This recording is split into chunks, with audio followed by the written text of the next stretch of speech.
All right, I'm John Bria, the publisher of Kitesurfing magazine, and I am here with Clinton Filen, the designer extraordinaire from AK. Beyond designer, because you do a lot of other stuff there too. You're kind of we have a lot of AK. great designers. So yeah, would hate to take all the credit.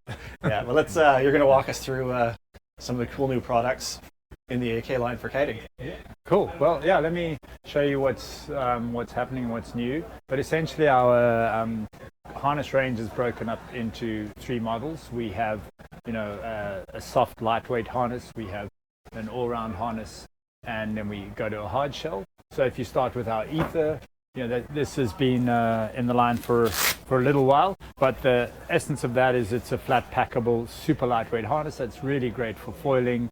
It's really great for traveling, and it's ideal as a minimalist product. And like for me personally, pairing that with something like the carbon aero bar, you're ending up with an extremely lightweight configuration. That's I think is a starting point in terms of what we're doing different. Pretty interesting. Then moving on to our synth, and this is our kind of go-to harness, which is like a intermediate shell in terms of stiffness. And what that'll just do is give you a combination of more support and structure. What's really exciting for this year is we have our new RS mechanism, and the concept behind this is that really you're able to have a system where you can self-tighten the harness. So if you put it on, you can adjust it. You can even adjust it with the kite up, and that's been something that for a while we've been wanting to get, that you can adjust the harness. It's super easy to have the settings you require. It also keeps the edges of the bar down, and that's all built into our ergonomic bar system, that even when the bar does roll up, you've got a bar protector that wraps the whole inside shape of the harness. So yeah, that's called the RS system, and that's completely new. It's like a soft rubber wrapping around it there. That's nice. So that's an integrated bar pad, and that's kind of a bit of a unique spin on that. And this gives you various hook options as well, so you can run a kite hook, windsurf hook, or a rope slider. So that's the synth, and then moving from there, we would move on to our method, and that's our hard shell harness. And again, there you're running, the most support from the composite structure, and that allows us to run the narrowest heights of the harness.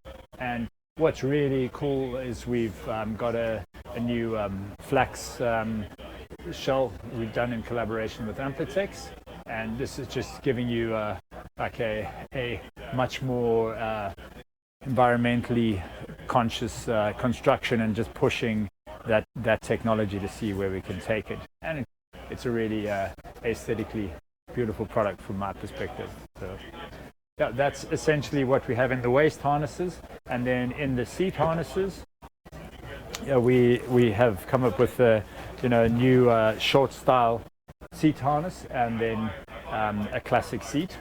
So those are the two key products in the seat harness range. Yeah, who's using seat harnesses still? Is it mostly the foil racers? Yeah, so a lot of the foil racers, for example, the Ether seat, this is our lightweight seat harness. So that's very, very popular with the foil racers, using that as very, very low harness, very compact, very lightweight harness. But still, all schools and centers, we always recommend that they're teaching people on seat harnesses. It's a lot better for the customer if they're getting dragged around.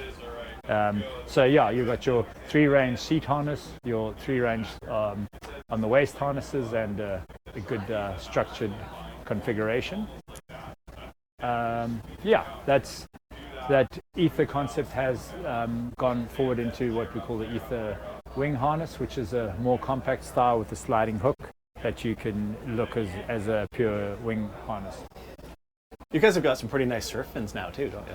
Yeah, the fins are a kind of a labor of love for us, and we've taken a lot of what we've learned about foils, looking into the constructions has been pretty interesting. I would say probably the highlight for us would be, if you look at our variation, a lot of your classic surf shapes, but then moving up more, if I can find it over here, would be like your staple carbon fins, which is essentially bringing foil technology into the fins to really make super lightweight, super responsive, and precision shapes.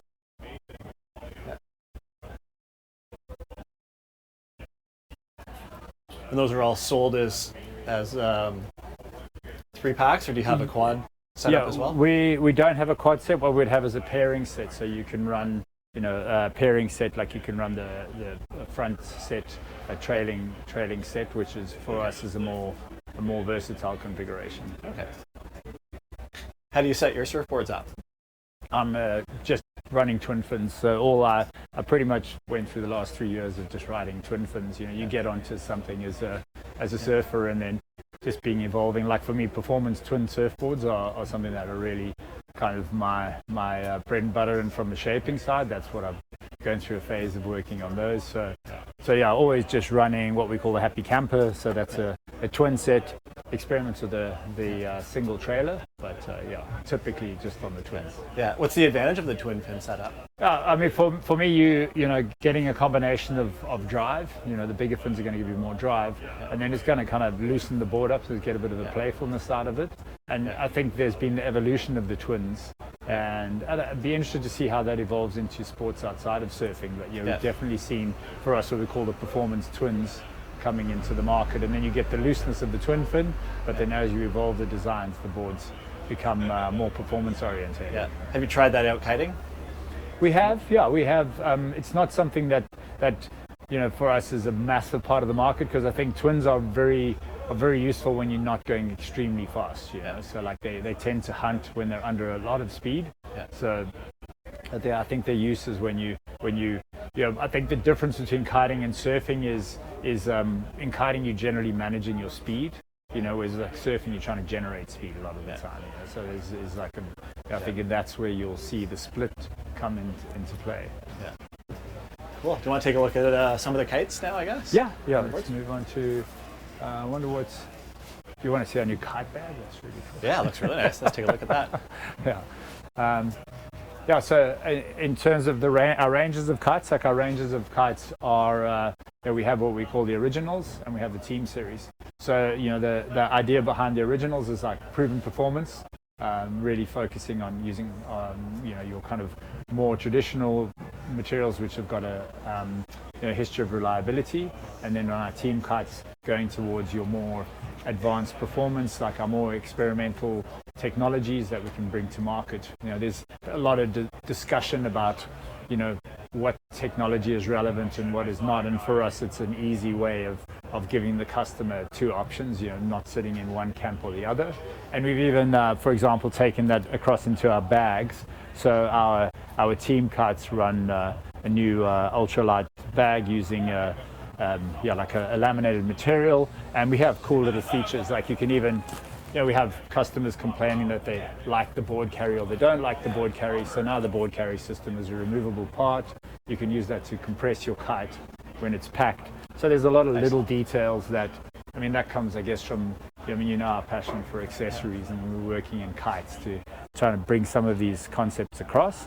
And then really the embodiments of the products, a lot of attention to detail, a lot of refinement, and a lot of like really fundamental performance, instead of this idea of like we make expensive products or we make cheap products. That's like a terrible analysis of what the market needs. So really working in those two technologies is giving people who need just reliable everyday performance, and then giving people like really chasing the high end. Those are the two angles that we want to chase as a company. Yeah, you guys really raised the bar on kind of crossing over the big air kite world, with crossing over the getting super height and still being able to loop the kite with the new Lift 2 that came out. Probably 4 or 5 months ago now. Yeah, so the Lift has been quite a benchmark for us in like what we call like the new style of big air, where it's almost encompassing aspects of freestyle into big air again, where you have very technical riding, and that's been really good for the everyday customer. So the big air kites have become much more versatile, and I think that the Lift V3 is really be the epitome of a kite that's super easy to use, and it's absolutely amazing for pure big air. So I think those are the blends that we're starting to see in just through time and through engineering and ongoing refinement. Yeah, I was in Qatar at the opening freestyle event of the year. I noticed it seemed like almost a third of the riders were riding Airush kites for freestyle. You're one of I guess there's less than a handful of brands making dedicated freestyle kites. Yeah, it's a discussion for us. I mean, for me, freestyle and park is a very important part of the youth side of the sport, and I think it's important for us not to lose that. And I know there's a big trend around big air, but we like, for us there's so much heritage in freestyle, and that's not, that's a heritage that continues to renew itself. We have kids like Finn Flugel. I think he's 15, and a German rider he's currently ranked 5th in the GKA, and so you're getting this new blood, and I mean, they're very, very passionate about freestyle. There's a lot of people who are very passionate about it, and it's great to have somebody like him, and then have Bruna on the top of the rankings in the women's side. Yeah, she's got her second win now, so she's in the hunt for the World Championship this year. So it's very exciting to see that, and it's like, for us, there's so much heritage in the razor and in freestyle, so it's something that we're really passionate about keeping. In a lot of ways, that is like the epitome of where the Team Series products started. We were building products to try to really win world championships, and then taking that concept and bringing it to the everyday rider, and trying to redefine things like free ride with that same passion of building really great free ride products. And that's when we go through the kites, will be something that I think, as a company, like, having this very design centric culture is something that stems from the success of freestyle that's moved down into the other disciplines. Airush has probably got the biggest lineup of kite bars in the lineup, and I cannot remember if you guys have a high V bar in the lineup. Are they all low V bars, or is there a high V bar? Yeah, so all low V bars, and we've actually simplified the lineup quite a bit this year, and at the moment we essentially have 2 bars in the line. We have the team bar and we have the ride bar, and that's again in line with what we're doing product wise. We will be introducing another bar in the spring, but at the moment essentially we got the ride bar and the team bar, and the team bar is all about simple performance, absolute performance, like really stripped back, really fundamental for the team riders, and then the ride bar is about really accessible, proven performance. What was it about the performance of a low V that made you decide to, because you guys had enough stuff in your lineup that you probably could have done both, but you've gone with the low V. What from a performance point of view for the low V do you think is advantageous to riders? I mean, for us, it's the versatility of being able to use it on any kite that we really found, within the range is the structure that we felt was more beneficial to the everyday customer. What do we have that I can show you on the bars? So I think with the bars, I'm not sure if it's kind of difficult. I always question how interested in bar, like if customers are like that interested in bars, like when they like that they're gonna want to watch a video on them, because it's like you take the team bar, and it's like our classic team riders, like, just strip the whole thing back to fundamentals of, it's got to be absolutely bomb proof. The lines need to be bomb proof, the bar ends need to be bomb proof, like no adjustments, like absolutely, for me it's absolutely like race car performance, and everything's super reliable, and that's also been the essence of a lot of the team products. Well, it's amazing how having the new clip-in, like the click-in quick releases on the chicken loops, just changed. Like, there's honestly a lot of consumers that still have like an 8 or 9 or a 10-year-old bar that they couldn't ever try. They'd have a hard time using like a rope spreader bar system because they've got such an old harness or such an old chicken loop. Whereas these have made it so that you can go between different harnesses quite easily. Yeah, I mean, going to like the rope slider part, going to, I think the modularity of kite equipment has also led to this reduction in amount of SKUs, because everything is, there's more functionality, and that really makes a big difference as well. Do you find that from a sales point of view, in different countries, are different kites selling better in different regions, or is it pretty evenly spread around the world as to what people are riding? I mean, it depends. There are definitely trends that you see by country, but so typically, I mean, if you take somewhere like South Africa, Australia, Brazil, there'll be like a wave. There's a wave scene in those areas. But what is interesting, you'll get a place like somewhere like Greece, and they'll just sell a huge amount of freestyle product, because obviously they've got beautiful flat water freestyle spots, and that's what they end up riding. And then, of course, there's like domestic trends where like the Dutch have always been very passionate about big air. So you'll see a huge amount of a big air trend. And then somewhere like Tarif is more mixed, where there's like a freestyle culture and a big air culture. So it's like you really get that kind of water sports mecca, or the kite mecca. How would the sales break down between, say, the Lithium, which is like an all-around great free ride kite for people, compared to like the Ultra, which is a great kite for foiling? How would the whole sales breakdown work for the brand right now? I mean, I think for us, the Lithium pretty much outsells any kite 2 to 1, minimum. So it's been such a mainstay, and it's continued to evolve. And it's I think for us also, like, our attitude towards freeride is maybe different to some of our competitors. Like, for us, freeride is not beginner. Like, for us, freeride is a category where we believe riders will continue to ride in that style, like, forever. They're always going to be free riders. So, we really, we built like the Switch, and we built the Switch team, and then, we built the Lithium, and then this year we introduced the Lithium team. And again, like, we want to basically develop freeriders as a really strong category where people can have very high performance freeride products. And that's what's important. I think that's what builds the reputation of the Lithium, and people really keep it for a long time. Do we have some kites pumped up on the beach we can take a look at? I will see if they haven't all been stolen.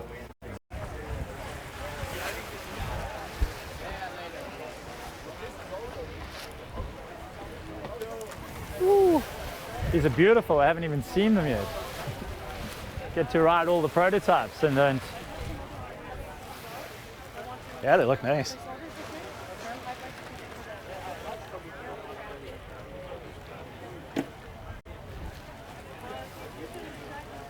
This is like 10 years of design to, you have an idea about where you want to get to.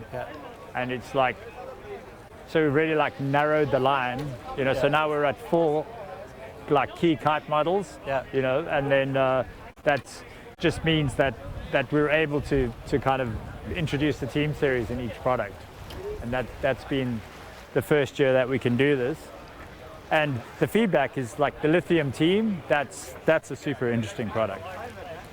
So I think what's amazing about that is like building like a really durable, lightweight product. So, from a freeride side, basically building the ultimate freeride kite on the market. So, that runs a hook keeper leading edge, that's a Ultra PE leading edge, so you can run a high pressure leading edge. The hook keepers run, we've had such good feedback on the durability of the hook keeper. So you've got a woven Ultra PE, and then you've got an Ultra PE load frame. So you've really got a kite that can deal with whatever you need to throw at it. And the responsiveness is absolutely amazing from the high pressure leading edges. So that very, very excited about the Lithium team, like bringing that into the range. And then, that's encompassed within the whole team series is, last year we had the Ultra and the Ultra team, and that was kind of our test. And so this year we've continued to evolve the Ultra and the Ultra team, so that's an all new shape. And the key things in the Ultra is like making a kite that's very suitable for foiling, but also it sits further back in the window, which makes it even more versatile. So it's even more of a all-round kite than it used to be. And so again, having the Ultra team and the Ultra as our single strut offering. So the range is pretty simple now. Your entry point into the range would be the Lithium in a 3-strut, and then from there you go towards single strut in the Ultra, and that's available in a team construction and originals. And then you go to your Session, which is your surf-orientated freeride kite, which is also available in the team kite and the originals. And from there, then you go to your lift. Has the Session changed at all? So the Session has not seen a huge amount of changes. It's just been refinements in that. The big changes for the Session has been having the Session in the originals construction. So one of the challenges in the past, the Session was a very expensive kite. It had 2 bridle options, and so now what we've gone is with the Session, you have the pulley bridle, and with the Session team, you have the fixed bridle. So you really kind of try to pull the 2 apart, and then the Session team, high pressure, hook keeper leading edge, fixed bridle, like an Ultra PE load frame, Yeah. and yeah, really like a great combination. Yeah, we definitely in testing last year with the single struts. I guess it was the Nash Boxer that was sitting deeper in the window, and we were just blown away at the difference having a kite that sits deeper in the window makes for foiling. Yeah. So I'm excited to try the Ultra with it sitting deeper. Yeah, I mean, it was actually very difficult finding the balance, because there's a lot of people who really love the Ultra because it flies so far forward and it's so lightweight, and you just get it there. And then we had, you know, people telling us that you know, we need to try, you know, like the I think, yeah, we jumped on kites, you know, like the slingshot, forgot what their single strut is, but yeah, like kites that sat very deep in the window, and you're like, you know, you're trying to work out, you know, what the customers are looking for. So trying to find that compromise has been quite an interesting one. How did the whole partnership in using the Hukipa material, how did that come about? And what's the learning curve been like with the material? I mean, the learning curve has been amazing. I mean, we've started through around the last 6 years. You know, we've always been chasing the exotic materials, you know, and the new technology. I mean, that's something that for me personally is very interesting. So we started with a company called Dyneema, so working with Dyneema. Then we worked with the Lula, and then we worked with Hukipa. And so, like, really understanding your different materials and what they're good at is very, very important. And you know, for us in the application at the moment is like the Hukipa allows us to run a very high pressure leading edge, so 50% more leading edge pressure. And you know, this translates into kites that we can run smaller leading edges. This translates into kites that are stiffer and more responsive. And the other big thing for us was the durability that you're getting from the Ultra PEs. It really makes a difference. Has there been a lot of crossover in the R&D worlds between the winging world and the kite world, or are they two pretty separate worlds when it comes to working the materials? No, they're very, very similar. Like, there's a lot of crossover. I mean, for us, we share, I mean, the information between, like, you know, the kite design and the wing design is an absolute crossover. I mean, I luckily get to sit in both camps as the head kite designer, so he's very involved with the wing programs as well. So we do get to bring a lot of the new materials straight across, and you can see that in the air team, which is even additional materials which are interesting. And essentially, like, if you look at something like the air team wing, like, that's essentially like a mini load frame if you look at, you know, the construction of it, you know. So like we're sharing a lot of the technology and the thinking. In wings, it's even more important to get the durability up, and that's been our lessons from kites. And I mean, for us, we want to have durability as one of our key pillars as a company. So that's like from a just a sustainability side, making things last longer is the first step. The lithium's renowned for always having a really big wind range and being really smooth, and it's got pulleys on the bridles. Do all the Airush kites have pulleys? So generally, if you know, depending on the models, but like generally the team series kites will have less pulleys or no pulleys, but you know, it is quite specific to the models. So it really depends. Sometimes even on the size, you need to keep keep the pulleys to keep the steering and depower range. So we do have quite detailed products in terms of, sometimes if you say like the Ultra teams, like once you go to a 12 meter, then you go back to a pulley bridle, because it's more ideal for that application. Whereas in the smaller sizes, you have no pulleys, you get the directness of the response, and then the depower steering range is not as important. Cool. Well, the kites look great. They turned out really good.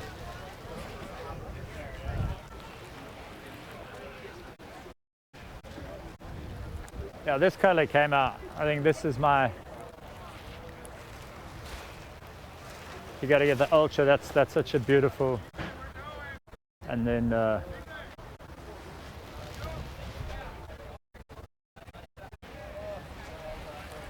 reminds me of the colorway on the Lift 2 that we had this spring down in Hatteras. And the sessions are really good. Those ads turned out amazing, by the way. Yeah, this is like this is my favorite. So for me, if you have a look at the session, it's just such a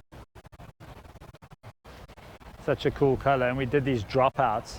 They can even, if you actually look up through them, like when you look up and you fly in that kite up there, like you can just see the colors coming through the, it's such a really nice, you can see that. It's like having the transparencies and all those things have been really interesting. And you guys have done some really particular work on kind of the load distribution frame here. Yeah, I mean, it's very tricky to get right, because what you have to do is you have to manage the tension, that it puts enough tension on the kite that when you load it up, it starts to take all the primary load. So just imagine if you're crashing the kite, like, you don't want to overload the canopy. Like that's how you tear the kite apart. So the idea for us is that as soon as you really load up the kite, or like like I said, the best example is if you just drove it straight into the water, like all the load, instead of the load running through the canopy, it runs through the load frame, and that for us is a real benefit. But then also the way kites steer is with the twisting, that comes from, like if you have the load frame and they twist, they're just more responsive. So it's a very cool combination.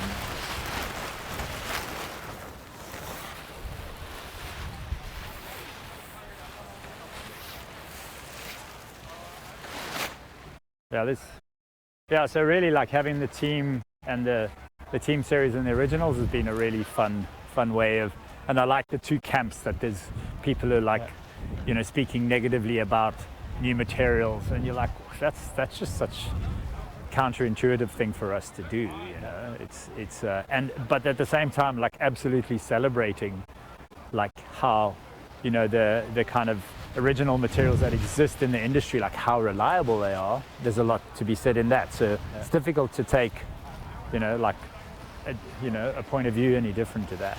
I don't know how you feel, but that's my view on it. Yeah. For the session, so there's a lot of people in the surf world that are doing big air strapless jumping, and then there's the traditional wave riding with lots of drift. Yeah. What sort of design compromises go into a kite so that you can address both worlds? I mean, it's very difficult, in all honesty, to build. Once you get into the strapless big air space, then you really end up with a different kite. Like it's so for us, like for example, even Kiko, he was on the podium in the strapless big air. Like he basically is running a lift. Yeah. So, and when he goes surfing, then he will be running the sessions. So it's really like they become a completely different sport. Yeah, two different animals completely. Yeah. So it's two. I mean, they're actually, in terms of here, you're going to a mid-low aspect design that's designed to drift, fall backwards, be very, very stable in its window position, and then when you go to something like the lift, you just want it to turn on a dime and accelerate through the window whenever it can. So. Yeah. Would that result in almost two different wave riding styles too? Like if someone's riding the lift in the surf? Yeah, I mean, the thing for us, if you took the lift in the surf, it's just not, it would be pretty much too backstally. Yeah. Like, and even for a kite it's a very well-mannered big air kite, it's still, you'd see immediate compromises on it from my perspective. Yeah. How about for someone who's progressing on the lithium, and they're wanting to get into the surf side of things? How much does the lithium cross over into surf? I mean, again, it would be next to the session. That it's almost like for us when we free ride, like all the genres are expanding so much as well that like for me, if somebody wanted to do some surf and some jumping, you'd probably say like probably like the lithium or the lithium team would be a better kite for you to do that. Whereas something like the session, it's kind of like a surf free ride kite, because it's great for surf, but it's also good for free ride, and you can do all kinds of weird and wonderful things. You can unhook on it. You can do things that are very unique to it as well. Yeah, very cool.